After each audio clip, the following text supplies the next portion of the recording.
Եվ ինչպես արդեն ասացի, իմ հյուրը այսօր Մարինա Սամսոնն է, քրեական գործերով ամերիկյան փաստաբան, ողջույն եւ շնորհակալ եմ Մարինա, որ նորից ժամանակ գտաք մեր համար, գիտեմ որ զբաղված եք մանավանդ այս օրերին։ Բարի լույս Արտուր, շնորհակալ եմ հրավերի համար։ Մենք խոսեցինք առաջին երկու մեր հարցազրույցների ընթացքում առողջապահական ոլորտում, այսպես ասենք, ամենաֆեդերալ իշխանությունների կողմից քրեական հետապնդումների մասին, որը թիրախ էր դարձել նաև Հայաստանը օզի կողմից, մեր հեռուստատիտողները ծանոթ են։ Նախ հիմա սկսել են նոր ալիքներ, դրա մասին կխոսենք, բայց մինչ այդ ուզում եմ այսպես ամփոփ ասեք ինչ տեղի, ինչ եղավ, ընդհանրապես հայերից քանի հոգի այդպես անցան այդ թրի տակով եւ ինչ ճակատագիր ունեցան։ Գիտենք մեկ բժշկու մասին, որ բազմաթիվ հոդվածներ էին դրել, կան այլ դեպքեր, թե այսպես հայերը այդքան էլ, որտեվ ես իմացա, որ հնդիկ օրինակ դոկտորներ են ձերբակալվել, քրեական գործեր հարուցվել, բայց հայերի մասին այդքան էլ շատ բան չկար։ Բացառությամբ այդ մեկ տիկնոջ։ Կան, բայց համեմատական ավելի այսպես ցածր արձագանք տված գործեր են, որովհետև դոկտոր Օզը իր առաջին թիրախավորումը սկսեց հայերից, բայց թիրախավորումը շարունակվում է փոքրամասնությունների դեմ եւ հիմնականում դեմոկրատիկ նահանգների եւ կուտակված փոքրամասնություն immigrant community-ների մեջ, այո, մեծ դեպքեր եղան, որ արդեն հայերին ինվոլվ չեն անում, հայերը մեջը չկան, կան տարբեր ազգերի, բայց միևնույն է, հետաքրքիր ֆակտը այն է, որ նա հայերի դեպքից հետո Գլենդելում եղավ մեծ նորից ձերբակալումներ, որտեղ ինքը ներկա էր դոկտոր Օզը եւ ֆեդերալ դաշնային մարմինները, գլխավոր դատախազը եւ նորից բժիշկներ էին օտարազգի, ֆիլիպինցիներ էին, համենայն դեպս այդ մեծ գործը լինելով հանդերձ բազմաթիվ միլիոնների չնշվեց փոքրամասնությունը, չնշվեց ազգությունը, նաեւ շարունակվում է դոկտոր Օզի թիրախավորումը ուրիշ ազիական փոքրամասնությունների դեմ լատինական նորից չի նշվում փոքրամասնության ազգությունը։ Ինչը արվեց հայերի դեպքում, դրա համար մենք դրանից ինֆոր ենք անում, որ ինչ-որ մի բան կարել է իր դեմ, իր ողը հանեց ընտրությունները կորցնելու համար։ Թուրքերի հետ կապված մի սկանդալ էլ կար, երբ որ կանանց բերում էին ծննդաբերելու, չէ՞։ Մաֆիա էր գործում։ Հա, բիզնես էին բացել, ոչ պետական օրեն sanction event, այո, վարձված տեղեր էր, արդեն բերում էին, երեխաներ էին ծննդաբերում։ Ռոդ Այլանդում, եթե չեմ սխալվում, նույն հասցեի վրա 50 քանի ծնունդ էին։ Բավականին շատ երեխա էր ծնվել Ամերիկայում նույն հասցեում, բայց այո, Թուրքիայից էլ վերջերս բերեցին մի հատ մեծ գումարների խարդախության հետ կապված նորից առողջապահական ոլորտում եղած բազմաթիվ կարծեմ միլիարդների էր հասնում, բայց Թուրքիայից վերադարձրեցին այդ անձին, որ այստեղ պատասխանատվություն կրի։ Դե բնական է, փորձում են նաև այնպիսի գույներով ներկայացնել այս պետական գործունեությունները, որպեսզի նպաստի որոշ արշավների, պետական արշավների, ընտրողական արշավների, մենք արդեն տեսնում ենք, որ միշտ փոքրամասնությունները եւ դեմոկրատիկ immigrant state-ները թիրախավորվում են, հայերը նկատվեցին որպես ընտրական փոքրամասնություն Կալիֆոռնիայում, որտեղ որ կարան ազդեցություն ունենան եւ տեղական եւ նահանգի սահմաններում եւ նաեւ ցույց տվեց, որ որոշ ազդեցություն ունեցան Փենսիլվանիայում, որտեղ որ օզը չընտրվեց, ինչ որտեղ դա իր մեջ այդ էլեմենտը ուներ։ Իսկ մյուս կողմից մեծ խարդախություններ տեղի ունեցեց եւ COVID-ի ժամանակ Բայդենի ադմինիստրացիան, որը որ թողեց, որ այս ամեն ինչը ձևավորվեր եւ այսպես խորանար այս մեծ գումարների հասներ, դա դեռ ընթացքի մեջ է, process-ների մեջ են ձերբակալություններ են եղել, նաև շարունակում են քաղաքացիական մոտեցումներով ինչ որ ձևով այս բիզնեսներին կանխեցնեն շարունակելու իրենց աշխատանքները, որոնք որ օգտվում են պետական ապահովագրություններից, Medicare-ից։ Եթե չեմ սխալվում, 800 հոսպիս ծառայություն է փակվել Կալիֆոռնիայում միայն։ Այսինքն կեղծ ծառայություններ, որոնք ուղղակի փողեր են խարդախություններով են զբաղվել։ Ոչ բոլորն են խարդախություններով զբաղվել, բայց քանի որ ինքը գոյություն ունի դաշնային ոլորտում շատ կոմպլեքս է regulation-ները, որոշ մարդիկ չիմանալով դրանից եւ որոշ մարդիկ էլ մտածելով, որ պետությունը երբեք չի հասցնելու այդ ամեն ինչը նայվի, շատ եղել են բացարձակ քրեական էլեմենտներ, որ բացել են կեղծ բիզնեսներ, կեղծ patient-ներ, կեղծ անձիկ, դա եղել է, դրանք ավելի մեծ պատասխան եղել են դեպքեր, որ կեղծ բիզնեսները բացել են եւ ուրիշ մարդկանց անունով, որ այլևս գոյություն չունեն, դա արդեն կորցված է, որոշ քրեական պատասխանատվություններ ընթացքի մեջ է, մարդիկ հետաքննությունների մեջ է եւ ֆեդերալ այս հետաքննությունը investigation-ը դրանք տևում են տարիներ։ So իրան գալիս են երկու կողմից, քաղաքական հետաքննություններ են եւ քրեական։ So պետությունը դեռ փորձում այդ տարիներին է հիմա առաջ բերի, բայց ինչն է շատ օգնում, բնական է, փոքրամասնությունը մեծ էլեմենտ է այդ enforcement-ի մեջ, ինչն է իրանց օգնում այս AI-ի, այս արհեստական բանակը, ֆեդերալ էջենտների թվականակը մոտավորապես 2500-ի շուրջ է, 2500 դաշնային էջենտը չի կարող զբաղվի այսպիսի մեծ գործերով եւ որպես պետություն ինքը ունի իր նախընտրությունները, չէ, վայրագ հանցագործություններ, նարկոտրաֆիկ եւ նման բաներ, որ արդեն մեծ վնասատալի պետությանը, բայց սա հասավ այն աստիճանի, որ հնարավոր չէր արդեն չտեսնել, թե ինչ է կատարվում եւ ինչ թալանատիրում։ Բիզնեսներ եղան, որ ընկան թիրախավորման տակ, որ մարդիկ աշխատում էին, տալիս էին իրենց ծառայությունները, նրանք էլ ընկան այդ թիրախավորման տակ։ Թիրախավորման հետևանքով պետությունը սկսեց չվճարել այս բիզնեսներին։ Բիզնեսների շատերը փակվեցին, որի հետևանքով նաեւ այն մարդիկ, ովքեր ծառայությունների կարիք ունեն, իրենք էլ են տուժվում, so մի խառնաշփոթ սկսվեց, բայց խախտումներ եղել էր, թե միտումնավոր էր եղել, թե մարդիկ օգտվել էին պետական այդ բացի թողի իրավիճակից, նաև անխելքության հետևանքից, որ խաբելը անկուշտ, դե ինչպես ասեցինք, որոշակի հասարակական lifestyle կենսակերպի համար մարդիկ դեն եւ նաեւ սխալ մոտեցում, որ երբ որ դու գնում ես մարդու տուն, իր դանակ պատարակախը արծաթից դրածը դա դեռ չի նշանակում, որ դա պետքա գողանաս, այսինքն իմիգրանտները իրանց պահեցին, մենք չպետք է պահենք այնպես, որ եկել են այստեղ պետք է թալանեն։ Այդ մարդը եթե ունի լավ տուն, դու հյուր ես եկել, չի նշանակում, որ դու պետք է այդ ամեն ինչը քոնը լինի, ամեն ինչը արդար ձևով աշխատելու կա։ Եթե խոսենք առնավթարության մասին, ինչի ինքը շատ ունի, ես քիչ դա արդեն խոսում ենք ամբողջ մարդկության պատմության մասին, բայց երբ որ գնում ես մարդու տուն, մի քիչ պետք է քեզ հյուրի պես պահես, իր կարգ ու կանոնը հարգես, բնական է, տեղական ժողովուրդը դա օգտվեց եւ պետական մարմիններն էլ օգտվում են, որպեսզի այդ նախապաշարումները, այդ հակասությունները միանշանակ է, ես դա զգում եմ նաեւ այսպես մարդկանց հետ շփումներից, որ այդ բժշկական առողջապահական ոլորտի այդ ռեյդերի արդյունքում շատ մարդիկ դուժեցին, աշխատանք կորցրեցին։ Ես գիտեմ, ասենք բուժքույրեր մարդիկ, որոնք աշխատել են տարբեր հոսպիսներում, հիմա անգործ են մնացել, որտեղ ասեցի 800-ից ավել ասում են, որ միայն Կալիֆոռնիայում փակվել է եւ հայերը այդ հոսպիսի մեջ գիտեք ինչ մեծամասնություն էին եւ մի պահ նույնիսկ բացում ծախում էին ընկերություններ եւ այլն։ Մի խոսքով մենք դրա մասին գիտենք։ Հիմա նոր ալիքների մասին խոսենք, ինչ ոլորտներ են թիրախավորված։ Հիմա հաջորդ ոլորտը, որ գալիս է մեծ թիրախավորումով, բայց դեռ դանդաղորեն է մոտիկանում, բայց արդեն սկսվել է, դա լոներն են, որը որ նաև վարկերը, պետական COVID-ի վարկերն են, որը նաև նորից փոքրամասնությունները, էմիգրանտները, որի մեջ մտնում են մեր հայրենակիցները, բացեցին կեղծ կամպանիներ, կեղծ բիզնեսներ, նաև ունեն իրենց բիզնեսները, որտեղ գնացին եւ պետությանը ներկայացնեցին կեղծ ինֆորմացիա, որի արդյունքում ստացան գումարներ։ Բայց այդ ժամանակ, որ այդ COVID-ի գումարները ստացան, այս իրենց բիզնեսներին օգնելու համար, մարդիկ ուշադիր չէին, որ ամեն մի մարդ, որ ստորագրել է այդ SBA loan-ը վերցնել, ինքը personally guarantee է եղել։ Եվ հիմա կոնգրեսում անձնական երաշխավորություն է այդ։ Այո, անձնական երաշխավորում է արել, որ դա նշանակում է, որ սա չի կորել։ Հիմա SBA Small Business Administration-ը, փոքր բիզնեսների ադմինիստրացիան մեծ ծրագիր է ձեռք բերել, որը որ իրան մեծ ուժ է տալու, որպեսզի կարողանա ամեն մի լոնի հետևից գնա։ Անկամ կոնգրեսում հիմա կոչվում է այս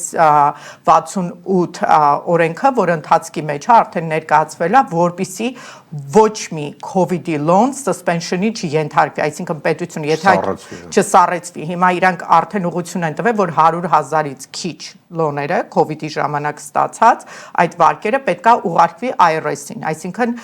հարկայինին։ Հարկայինը պետքա գնա ամեն մեկի հետևից, ասի, օքեյ, դու այս փողը վերցրես, դու ինձ պարտքես, մինչև կյանքիդ վերջ, այսի արդեն դառնում է, որ մարդը կամ պետքա վճարի, կամ ինքը որոշակի բանկրապտությունների դիմի, որը որ իր մեծ հետևանքները ունի, եթե մարդը ինքը ունի եկամուտ։ Այդ բանկրապտությունն այդպես էլ հեշտ բան չի, մարդիկ արդեն որ փորձում են խոսել իրավաբանների հետ, գիտակցում են, որ եթե դուք ունեք փոքր անգամ ունեցված կամ աշխատանք, եկամուտ այդ լոները չի ձեզ ներվելու։ Հաջորդը որ գալիս է, որ իրանք արդեն ուղղություն ա տվել օրենքը, որպեսզի 5 տարուց երկարացնեն այս քրեական եւ քաղաքացիական հետաքննությունները 5-ից 10 տարի։ Չէ՞ որ պետությունն ունի սահմանափակում, չէ՞։ 5 տարին դարձնում են 10 վաղեմության ժամկետ են, շնորհակալ եմ, օգնեցիր ճիշտ խոսքը օգտագործեմ, վաղեմության ժամկետը կլինի 10 տարի եւ նաեւ ուղարկվելու է Արտադատության նախարարությանը հարկայինին եւ նաեւ ինքը ինսպեկտոր ջներալ որոշակի դեպարտամենտներ կան, որ արտոնություններ են վերցրել, որպեսզի գնան արդեն հիմա մեծ կամպանիների հետ շարունակվում է դա, որոշ բիզնեսներ վերադարձնում են այդ լոները կամ ինչ որ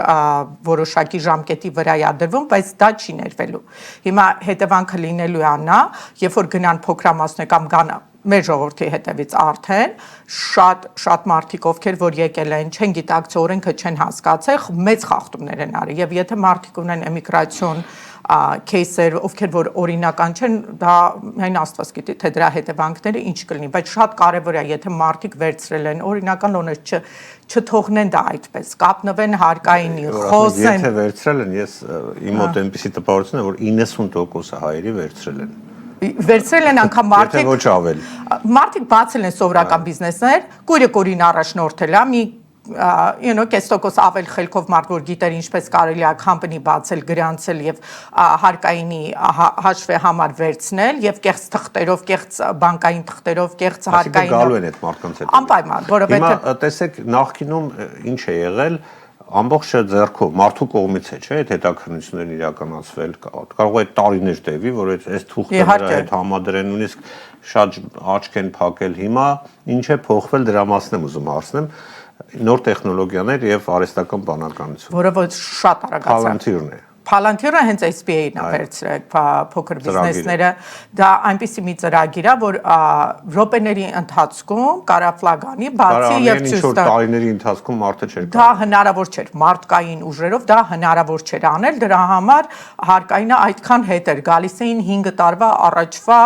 հաշիվների հետևից ասում էին այստեղ ու որոշակի գումարներ կար, որ այդ գումարից ներքև անգամ իրանք չէին էլ իրանց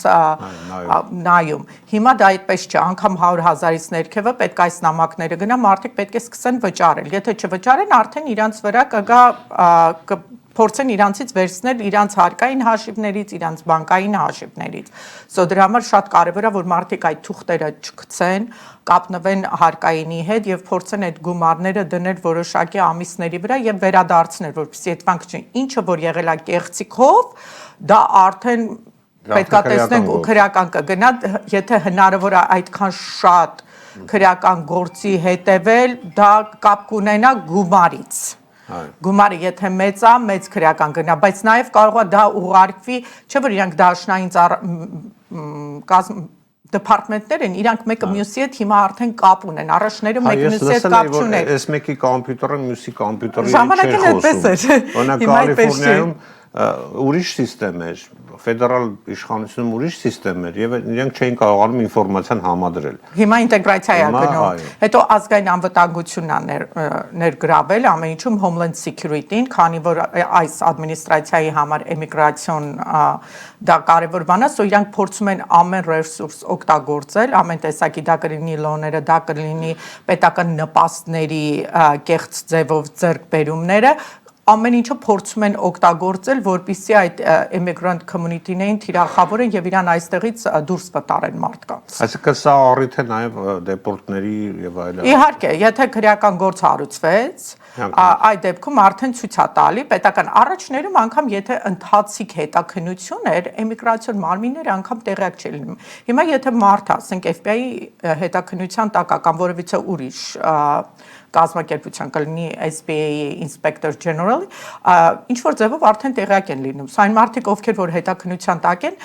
անգամ եթե մասնակցում են citizen-ի քննությանը, քաղաքացիության կամ green card-ի, իրանց մոտ ծառայեցում է գնում։ Այսինքն ազգային վտանգությունը արդեն տեղյակ է, որ իրանք որոշակի խախտումներ նույնիսկ քաղաքացիներին են դեպորտ արել, այդպիսի բան կա։ Այո, քաղաքացին կարող է կորցնի իր քաղաքացիությունը, եթե հետ են գնում, եթե դուք դիմում եք քաղաքացիության, լրացնում եք ձեր եթե մեկին բռնեն այդ, ասենք, SBA լոների կամ welfare-ի այդ ոնց է կոչվում, պետական նպաստների կեղծիքի վրա խարդախությունների վրա կարող են իրեն զրկել քաղաքացիություն։ Այո, եթե դուք դիմում եք քաղաքացիության, լրացնում եք հարց կա այնտեղ, ասում է դուք կարծում եք, դուք հանցագործություն եք գործել, մարդիկ ասում են ոչ։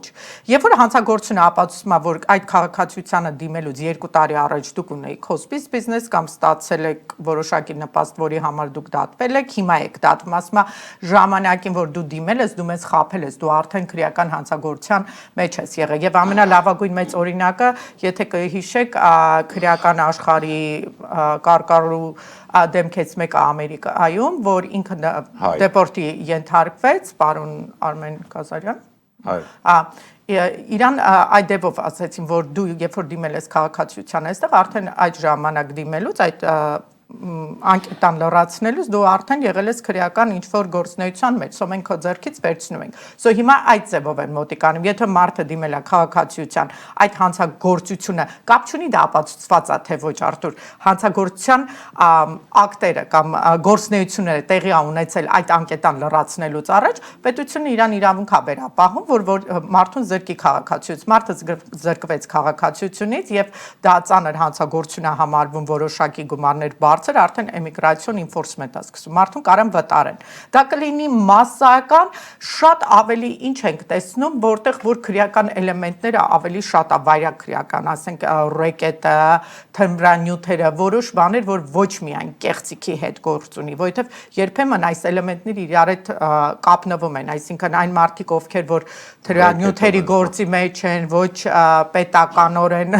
թույլ տված գործունեությունների մեջ են, խարդախությունը եւ նաև հայերեն լեզվով ասած ռեկետի մեջ են, այդտեղ ավելի մեծ խիստ մոտեցում է լինելու եւ նաեւ գումարները կապ ունի հիմա ձեր ասած բժշկուին շատ մեծ գումարների մասին էր խոսքը 20 միլիոն 40-ից ավել կարծես հայց էր եղել ես կոնկրետ թվերը լավ չեմ հիշում բայց պետությունը ինքը ասաց որ 27 միլիոնի բոտաքս էր արել 27 միլիոնի կարծես պետությանը դիմել էին որպեսզի վճարվեին իրենց ծառայությունների համար այդ որ քաղաքացիությունից զրկում են եւ դեպորտանում այդպիսի դեպքեր արձանագրվել են այո դեպքեր արձանագրվել են հայերի հետ դա կարա լինի մեծ գումարներ այո արձանագրվել են բայց հիմնականում հիշեք ես ինքս դաշնային իրավաբան եմ դաշնային ծառայությունների հետ աշխատելը շատ ավելի տարբեր է քան շրջանային դատախազությունների Միացյալ Նահանգները շատ է սիրում նեգոշիեյտ անել սովորոշ դեպքերում լինում է որ դա արդեն հետ բանակցությունները ավելի ով ինչ է տալի ով ինչ է վերցնում հա իրանց հետ դա լինում է որոշ դեպքերում չեն բանակցում հիմա բանակցությունները շատ ավելի դժվար է, քանի որ իրանց ադմինիստրացիան անգամ որոշակի գլխավոր դատախազներ արդեն այդ իրավունքը չունեն, որ ինքնուրույն տան այդ դիլերը, այսպես ասած, ամեն ինչը գնում է այդ գործերը տան, ամեն ինչը բարձրանում է դեպի վերև։ Եվ ուզում եմ վերջում խոսենք նաև ասացիք ռեկետի մասին։ Անգլերեն դա ոնց է racketeering։ Վերջերս ես լսում եմ ռիկո, հա, որ ինչ որ բանդաներ, ինչ որ նոր գործեր են ի հայտ գալիս դրանց են ձերբակալում եւ այլն ինչի մասին է խոսքը մեր հայերի մեջ այդպիսի բանդաներ կան որոնք ռեկետով են զբաղվում թե ինչ է Անցած տարի եղան եւ շարունակաբար սա լինում են հիմա բոլոր խմբերի մեջ էլ բոլոր հասարակական փոքրամասնությունների մեջ էլ սա կա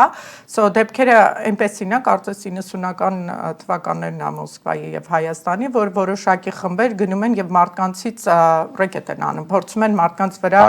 հայերը հայերին են անում որոշ դեպքերում մեքսիկներ կան սո ձերբակալություններ լինում են միշտ են լինում այս գործերով մեծ ձերբակալություններ են լինում երբ որ պետությունը մեղադրում է մարդկանց որպես գլխավորներ, racketeering influenced corrupt organization-ներ, որոնք կարող լինեն եւ օրինական, ոչ օրինական բիզնեսներ, բայց մեջը կա criminal element-ներ, որտեղ որ մարդկանցից գնում են փող են վերցնում եւ եթե բիզնեսը կամ անձը որոշակի ոչ իրավապահ գործունեության մեջ է, նա բնականաբար ավելի վախ ունի եւ այս վախի էլեմենտը շատ ավելի է փոքրամասնությունների էմիգրանտների մեջ մարդիկ գալիս են անօրինական վախենում են որոշ անօրինական գործերի մեջ են մտնում կամ բիզնեսների մեջ որոնք պետականորեն sanction չեն alternative business practice-ները եւ քրեական այս խմբերը որ տեղյակ են լինում արդեն փորձում են իրենցից գումարներ վերցնել so մարդիկ շփոթված են լինում չեն իմանում ինչ անում գնում ասում են դու ինձ պետք է այսքան փող տաս օրինակ խանութին հա կամ չգիտեմ մեկ ուրիշ բիզնեսի թե չէ ինչ կանենք Դե վախ կա, վախի կա, դեպքեր լինում են, որ մարդկանց վախացնում են, Ես հասկանում եմ դուք մանրամասներ չեք կարող ասել, բայց գիտեմ որ առնչվել եք այդպիսի кейսերի հետ, բայց այն սխեման եմ ուզում հասկանամ։ Այսինքն գնում են փող են դնում այդ բիզնեսին, ասում են պետք է մեզ մուծվես, եթե չէ ինչ կլինի։ Եթե չէ, կարան մարդկանց վրա կրակեն, կարան մարդկանց վրա, եթե մեծ գումարների մասին է, այո, կրակոցնել է լինում, մարդկանց վախացնում են, տարբեր տեսակի բաներ կարող են, չէ՞ որ դուք ինքներդ հասկանում եք, դա քրեական աշխարհ է, որը որ մութ աշխարհ է։ Նման դեպքերում մարդիկ, որոնք ենթադրենք այդ իրավիճակում են հայտնվել եւ, չգիտեմ, վախենում են դիմել օրինակ իրավապահ մարմիններին։ Մարդը ինքը իրավունք ունի դիմի իրավապահ մարմիններին, նաև հիմնական դա դաշնային մարմիններն է, FBI-ն է, կարող են զանգել FBI-ից պաշտպանություն խնդրել, բայց մարդկանց մեջ երբեմն վախը կա, որ եթե իրանք անօրինական են կամ էմիգրացիոն кейս ունեն, բնականաբար չեն կարողանում, so ենթարկվում են նման գործնեության փորձում են այդ գումարները վճարել, բայց պետության նախընտրությունը ոչ թե մարդուն պատժելն է, անգամ եթե մարդը ինքը կիսա քրեական ինչ-որ գործնեության մեջ աղի կամ քրեական չի, խախտում ա եղել, հիմա ասենք ավարիաները սարկված ա եղել, կամ ինքը հոսպիս home care բիզնեսա, որտեղ անօրինական էլեմենտներ կա, հիմնականում այդ մարդիկ են վախենում, կամ ասենք ոչ լայսենսավորված կանաբիսի աճեցման տեղեր, չէ, եթե մարդը վախում ա, բայց երբ որ գալիս ա հարցը ռեկետին եւ այդ տեսակի վայրակ հանցագործություններին, պետության նախընտրությունը ուրիշ է, պետությունը մարդկանց առաջարկում ասում է, եթե դու ուզում ես իմ հետ համագործակցես, մենք կարող ենք ձեզ տեղափոխել, կարող ենք ձեզի պաշտպանություն տալ, բայց դա անձնական որոշում է, մարդը ինչ կարանի, բայց այդ դեպքում արդեն FBI-ի նախընտրությունը մարդկանց պաշտպանությունն է, հիմա ինչքան էլ այս ադմինիստրացիան ֆրադների հետևից ընկնի, բայց պետությունը նաև ունի նախընտրություններ, որոնցից մեկը թմրանյութերն է եւ ռեկետն է եւ այսպես ասած մաֆիաներն են եւ գյանգերն են, so այդ դեպքում արդեն եթե մարդը անգամ անօրինական է կամ ինչ-որ անօրինական գործ է գործել, իրանց համար դա կապ չունի Անվտանգությունը առաջինը, so մարդիկ կարող են դիմեն FBI-ին եւ մյուս տեղերը, բայց նորից դա անձնական որոշում է, ինչքանով է մարդը իրան ապահով զգում կամ ինչ պետք է արվի, so սա այսպես ասած հավիտենական մի հատ պրոբլեմ է, որ բոլոր հասարակությունները ունեն, բայց ինչն է սրա հետաքրքիր որ փոքրամասնությունները իրար մեջ են դա անում, այսինքն հայկականները հայերը հայերին մեքսիկաները մեքսիկացիների, so քրեական աշխարհ է, մութ աշխարհ է, որը որ Շատ շնորհակալ եմ Մարինա, մեր հարցերին հետաքրքիր պատասխաններ տալու համար եւ մանրամասների համար։ Մենք պիտի խնդրենք, որ պարբերաբար մեզ տեղեկություններով թարմացնես մեր եթերը։ Անպայման, հաջողություն։